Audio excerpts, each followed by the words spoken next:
Men ушул жерде иштейм, кафе иштетем, пицца сатам, писсага кошо турган колбасанын халалын кошом. Халал колбаса кымбат, бирок писсаны якуттар сатып алышат, мусулмандар албайт, кандай колбаса алганым жакшы дейт. Негизи арам нерсени саткандан түшкөн акча сизге арам болуп эсептелет. Аслында. Арам нерсени сатсаңыз түшкөн акча сизге арам болуп эсептелет. Сизден мусулман ала, мусулман эмес ала, сиз адал окка сатканга аракет кылышыңыз керек болот.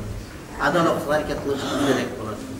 Анан бирок кээ бир иштер бар, анда арам нерсе менен мамиле кылсаңыз, ага сизге күнөөкөр болот. Мисалы үчүн сиз иштейсиз бир жерде, ит багасыз. Ит багасыз да мисалы үчүн. Ошол итке адал тамак шарт эмес, ит мукаллаф эмес, онун намаз окубайт, итке деген мындай бир халал тамак бериш шарт эмес да.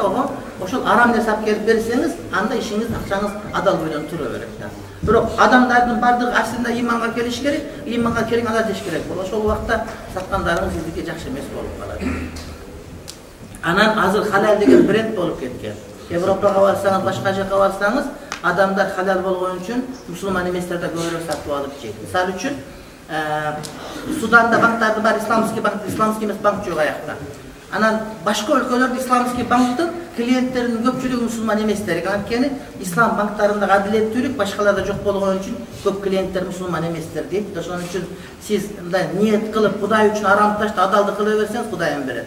Каракам айтат, Кур'ан-ы Каримде ушундай аят бар. Эгерде ким такыбалык кылып арамды таштап турган болсо, анда Кудай Таалам буга өзү билбеген, ойлобогон жерден ырыскын эшигин ачып берет дейт да. Сиз арамды Кудай үчүн таштаңыз, Кудай сизге адал эшин ачып берет, урматтуу бир тууган. Аны көргүңүздө сөзсүз түрдө болуп турган маселе.